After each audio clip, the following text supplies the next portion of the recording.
नमस्कार, स्वागत है आपका। आप देख रहे हैं हमारी खास पेशकश हर तस्वीर में कहानी है। मैं हूं आपके साथ सुमित झा।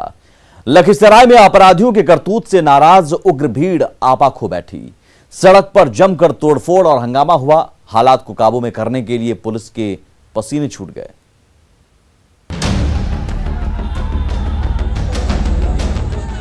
सड़क पर चारों ओर कोहराम मचा हुआ है। कहीं खींचतान हो रही है तो कहीं धक्का मुक्की। अपराधियों के खून खराबे से नाराज लक्ष्मीपुर के ग्रामीणों का गुस्सा सातवें आसमान पर है। उग्र भीड़ कभी नेशनल हाईवे से गुजरती गाड़ियों को निशाना बना रही है तो कभी गोली का जवाब ईंट और पत्थर से दे रही है। बढ़िया और क्यूल में अपराधियों की गोलीबारी की खबर जैसे ही आसपास के गांवों में फैली, हकीमगंज से लेकर लक्ष्मीपुर के आक्रोशित ग्रामीण सड़क पर उतर आए और नेशनल हाईवे पर गाड़ियों की रफ्तार पर ब्रेक लगा दिया। कई घंटे तक हंगामा होता रहा। ग्रामीणों का गुस्सा भड़कता रहा। लगातार घटना हो रही है, लेकिन उस घटना से प्रशासन सबक नहीं ले रहा। ये स्थिति बनी हुई। जब जिसको डर ही नहीं रहेगा। अपराधियों की बढ़ती धमक और लखीसराय पुलिस की सुस्ती से ग्रामीणों का पारा इतना चढ़ गया है कि उग्र भीड़ बेकाबू होने लगी। देखते ही देखते गुस्से की आग हर तरफ भड़कने लगी। कई गाड़ियों में जमकर तोड़फोड़ हुई तो भीड़ को काबू करने पहुंचे लखीसराय के एसडीपीओ रंजन कुमार खुद काफी देर तक भीड़ के बीच घिरे रहे। काफी समझा बुझाकर उन्होंने भीड़ को शांत किया। सड़क जाम अभी तत्काल छोड़वा लिया गया और उसके परिजन थे नाखुश थे, उन्हीं के द्वारा जाम किया गया। लखीसराय की सड़कों पर रात भर बवाल होता रहा। भीड़ का गुस्सा रह रहकर बरपता रहा तो हालात को संभालने में लखीसराय पुलिस के पसीने छूट गए। राकेश कुमार, न्यूज़ 18, लखीसराय। पूर्णिया में जब सीसीटीवी में शातिर चोरों की करतूत कैद हुई तो उन्हें पकड़ने के लिए मोहल्ले वालों ने जाल बिछाया, जिसमें एक चोर पकड़ा भी गया। उसे पुलिस के हवाले कर दिया गया है।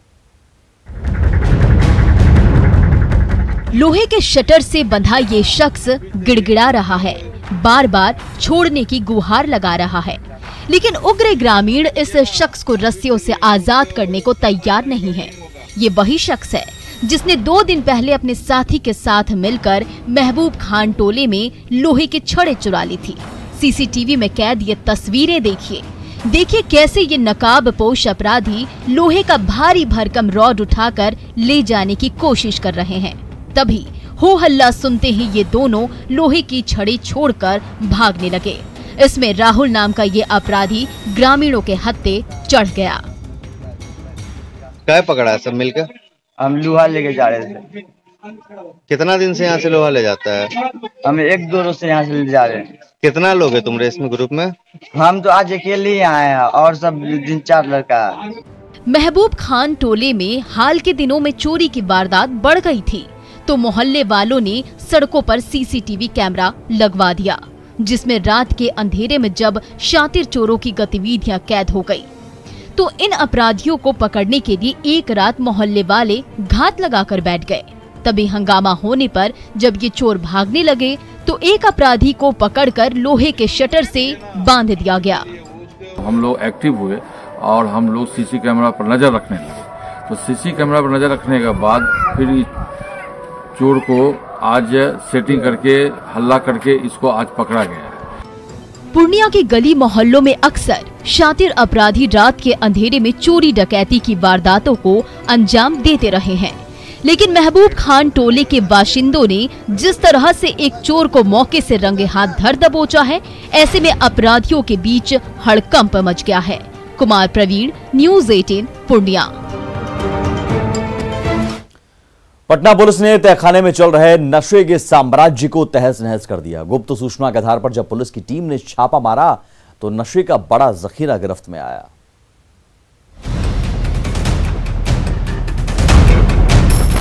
जैसे जैसे लकड़ी की संकरी सीढ़ी पर एक एक कदम बढ़ते जा रहे हैं, वैसे वैसे तहखाने का राज खुलता जा रहा है।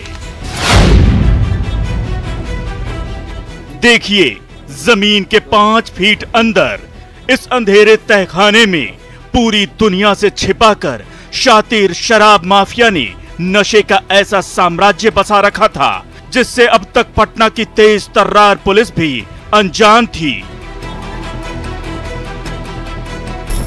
लेकिन गुप्त सूचना के आधार पर जैसे ही दीदारगंज पुलिस ने नशे की इस अदृश्य फैक्ट्री पर छापा मारा, सामान्य से दिखने वाले मकान के अंदर की परत दर परत सच्चाई सामने आती चली गई। देखिए, फर्श के नीचे बने गुप्त तहखाने में देशी और विदेशी शराब का कितना बड़ा जखीरा जमा करके रखा गया है। जिस तरफ भी नजर जा रही है, एक तरफ कार्टून में पैक नशे का समंदर नजर आ रहा है, जिसे होली की खुमारी में पटना से लेकर फतुहा के नशेड़ियों के बीच खपाने की तैयारी चल रही थी।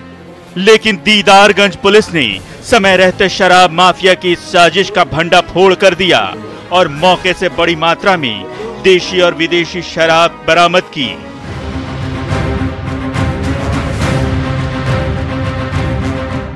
दीदारगंज पुलिस ने समय रहते शराब माफिया की साजिश का भंडा फोड़ कर दिया और मौके से बड़ी मात्रा में देशी और विदेशी शराब से भरा ड्रम और कार्टन जब्त कर लिया।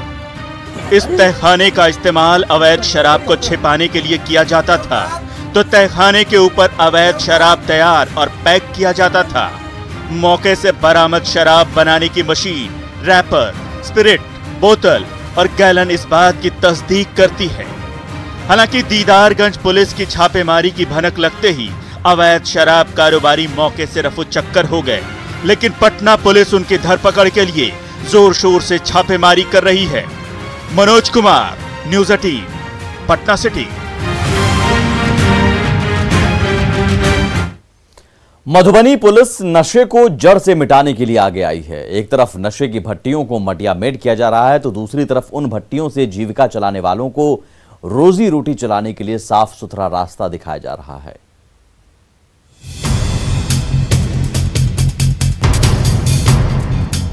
देसी शराब बनाने और बेचने के अड्डों पर दबिश और अवैध धंधेबाजों की धरपकड़ के लिए गांव की गलियों की खाक छानती खाकी मधुबनी के गांवों में ऐसी तस्वीर इन दिनों आम है, जहां के किसी न किसी अवैध शराब भट्टे पर हर दिन पुलिस की दबिश पड़ती है। कभी शातिर धंधेबाज भाग निकलते हैं, तो कभी पुलिस का डंडा शराब के साम्राज्य को तहस नहस कर देता है। अब वही पुलिस नशे की इस दुकान से रोजी रोटी चलाने वालों को वैकल्पिक रोजगार देने के लिए आगे आई है, ताकि उनके सामने फिर से इन गलियों में लौटने की नौबत न आन पड़े। हमारा यह प्रयास है, जो कि एक तमगा लग जाता है कि आप चार्ज शीटेड लोग हैं या आपके अवैध काम में लिप्त हैं, इससे वह मुक्त हो जाए, मेरा यह आग्रह है। और दूसरा आर्थिक पक्ष ये है कि उनसे उनका इनकम हो जाता है। को बंद करने के लिए, उनको रोजगार से जोड़ने के लिए यह एक मुहिम है। इसके तहत इन लोगों को 60,000 रुपए से लेकर 1 लाख रुपए तक 3 किस्तों में प्रोवाइड कराया जाएगा। झंझारपुर के गांवों में अवैध शराब भट्टियां जितनी बार भी उजाड़ी जाती हैं, उतनी ही बार वो फिर से धधकने लगती हैं। वजह साफ है, इन ग्रामीणों को नशे की भट्टियों के सिवाय रोजगार का कोई और जरिया नहीं सूझता। यही वजह है कि नशे के उस साम्राज्य को जड़ से उखाड़ने के लिए इस बार मधुबनी पुलिस शराब भट्टियों को उजाड़ने के साथ साथ उस पर आश्रित ग्रामीणों को रोजगार का वैकल्पिक रास्ता भी दिखा रही है।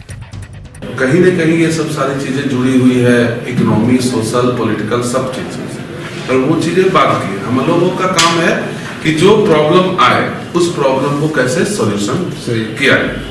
मधुबनी पुलिस की ये पहल रंग लाती दिख रही है। जीविका के जरिए रोजगार का साफ सुथरा रास्ता मिलते ही इन गांवों की गलियों में भी अब उम्मीदों का नया सवेरा होता नजर आ रहा है। अमित रंजन, न्यूज़ 18, मधुबनी। जमुई की आदिवासी बेटियां अपने किक से अपने सपने पूरे कर रही हैं। चुस्ती और फुर्ती के इस खेल में डंका बजाने की इनकी चाहत ऐसी है कि फुटबॉल की गेंद से गोल दागना ही इनकी जिंदगी का मकसद बन गया है।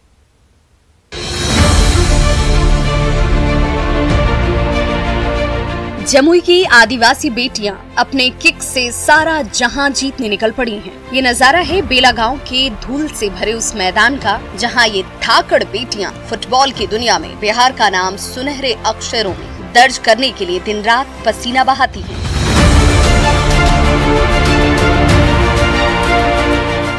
देखिए, इन बहादुर बेटियों ने गति और फुर्ती के इस खेल को इस कदर साध लिया है कि फुटबॉल का चतुर और चपल गोल मटोल गेंद भी उनके पांव का इशारा समझने लगा है और उनके कदम से कदम मिलाता हुआ साथ साथ बढ़ चला है। फुटबॉल खेलने क्या जिद हो गया आप लोगों का फुटबॉल खेलने का? हम लोग फुटबॉल खेलना पसंद करते हैं, हम लोग को अच्छा लगता है। क्यों हो गया कि फुटबॉल खेले? मतलब आशा दीदी और गीता दीदी मतलब खेलने देखे तब हम लोग भी मन हुआ खेलने के लिए। मतलब हम लोग अच्छा प्लेयर बनना चाहते हैं और देश का नाम भी रोशन करना चाहते हैं, अपना माता पिता का नाम भी रोशन करना चाहते हैं। उत्साह और हौसले से लबरेज इन बेटियों के लिए फुटबॉल महज खेल नहीं है, बल्कि वो जिंदगी है जिसे वो दिन रात सोते जागते जीती हैं। तभी तो सुबह होते ही उनके कदम खुद ब खुद इस मैदान की ओर बढ़े चले जाते हैं, जहां फुटबॉल के खेल में कभी लहू लुहान भी होना पड़ता है, लेकिन अपने सपने के लिए अगले ही पल ये उठकर खड़ी हो जाती हैं। तो इन बेटियों को उनके सपने तक पहुंचने का रास्ता साफ दिखा रहे हैं गांव के ही कुछ फुटबॉल प्रेमी। जितना हम लोग अपने खुद से मदद करते हैं, हम हैं सूरज है, कुछ लोग मदद करते हैं, उसी से कुछ न कुछ मिला के हम लोग ये लड़के लोग को दे रहे हैं। देख के यहाँ लड़की लोग में ललक आ गई कि हम लोग भी अच्छा खेलें और फुटबॉल में अपना नाम रोशन करें और अपना गांव का नाम और डिस्ट्रिक्ट का नाम और राज्य का नाम रोशन करें और देश के लिए मेडल लेके आए। कोई खाली पैर है तो किसी ने फटा पुराना जूता पहन रखा है, फिर भी एक किक से जग जीतने का सपना लिए ये बेटियां इस सरपट मैदान में दिन रात पसीना पसीना हो रही हैं। केसी कुंदन, न्यूज़ 18, जमुई। रोहतास की बहादुर बेटियां दंगल का मैदान मार रही हैं। एक से एक दांव पेंच के जरिए विरोधी पहलवानों को पल भर में चित करना इनके लिए बाएं हाथ का खेल रह गया है।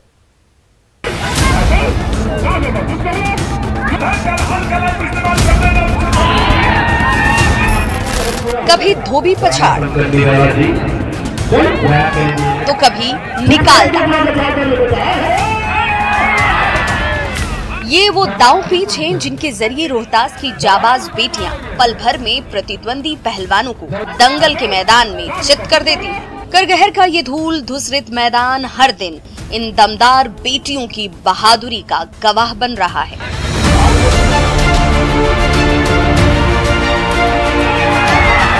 जहां रोहतास ही नहीं, आसपास के कई इलाकों से पहुंची ये बहादुर बेटियां कुश्ती के ऐसे ऐसे दाव पेच दिखा रही हैं कि देखने वाला दांतों तले उंगली दबा ले रहा है। जैसे हमारे पेरेंट्स हमको सपोर्ट कर रहे हैं, वैसे हर लड़कियों को हमारे जैसे पेरेंट्स उनके सपोर्ट करेंगे तभी लड़कियां आगे जाएंगी।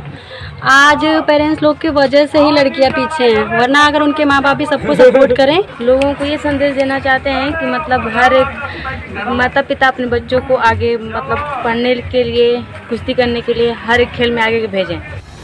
कुश्ती ताकत ही नहीं बल्कि चुस्ती और धैर्य का भी खेल है, जिसमें किसी भी पहलवान की जीत तभी होती है जब फुर्ती के साथ प्रतिद्वंदी पर एक के बाद एक दांव पेच आजमाया जाए।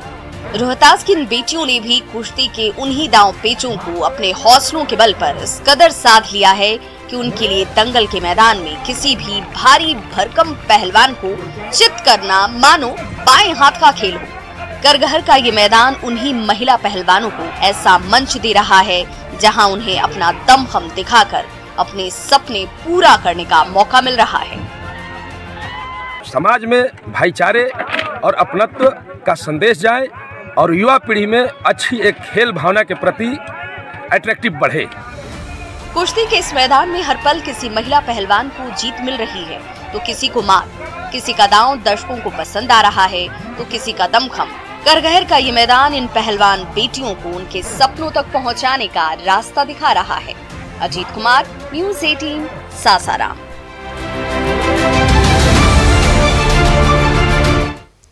गया की वार्ड पार्षद आशा देवी सामाजिक जिम्मेदारी के साथ साथ कारोबारी दायित्व भी बखूबी संभाल रही हैं। तभी तो वार्ड पार्षद चुने जाने के बावजूद उन्होंने कपड़ों की सफाई का अपना पुश्तैनी धंधा नहीं छोड़ा।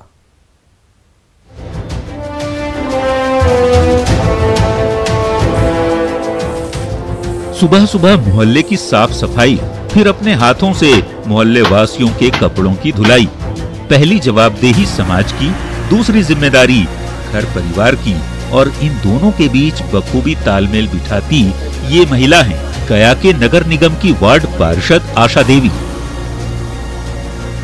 अलीगंज में यही वो छोटी सी दुकान है जहां वो सुबह शाम अपने हाथों से मोहल्ले वालों के गंदे कपड़ों की साफ सफाई करती हैं, फिर करीने से कपड़ों की इस्त्री भी करती हैं। तो फुर्सत मिलते ही अपनी देखरेख में निगम के सफाई कर्मचारियों से मोहल्ले की सफाई भी करवाती हैं। वहीं अगले ही पल गया नगर निगम की बैठक में भी मोहल्ले वालों की आवाज बुलंद करती नजर आती हैं। उधर पर सफाई और शहर की सफाई दोनों कर रहे हैं। क्या कर रहे हैं? जैसे सुबह 7 से जाते हैं ना, तो समझिए 2-3 बजे तक ला तो उधर हो जाता है सड़क की सफाई। हाँ, सड़क का सफाई, कचरा साफ करना, और फिर अपना घर के काम करने लगते हैं। कपड़ों की धुलाई करते करते आशा देवी ने अलीगंज के बाशिंदों के दिलों में ऐसी छाप छोड़ी कि मोहल्ले वालों ने न सिर्फ उन्हें चुनाव में खड़ा किया, बल्कि वोट देकर वार्ड पार्षद की कुर्सी तक भी पहुंचा दिया। तो आशा देवी ने साथ साथ समाज और पेशागत जिम्मेदारी संभालने के लिए ऐसी तरकीब निकाली कि सभी उनके कायल हो गए। सुबह 7 बजे से दोपहर 2 बजे तक का समय वो वार्ड में बिताती और इसके बाद का समय ग्राहकों के लिए होता है। उनका परिवार हर कदम पर उनके साथ नजर आ रहा है। सुबह में माँ उठती है और वो वार्ड में सफाई कराने के बाद 3 बजे के बाद वो कपड़ा धोने चली जाती है। मरना करने के बाद भी वो बोलती है कि मेरा पुराना धंधा है, इसको हम नहीं छोड़ेंगे। कभी कपड़ों की धुलाई तो कभी मोहल्ले की सफाई, दोनों जिम्मेदारी बखूबी निभाकर वार्ड पार्षद आशा देवी ने दिखा दिया कि भूमिका कोई भी हो, मजबूत इच्छा शक्ति से रास्ते बनते चले जाते हैं। एलन लिली, न्यूज़ 18 गया। और इसी के साथ इस खास पेशकश में बस इतना ही। आगे भी खबरों का सिलसिला लगातार जारी है। नमस्कार।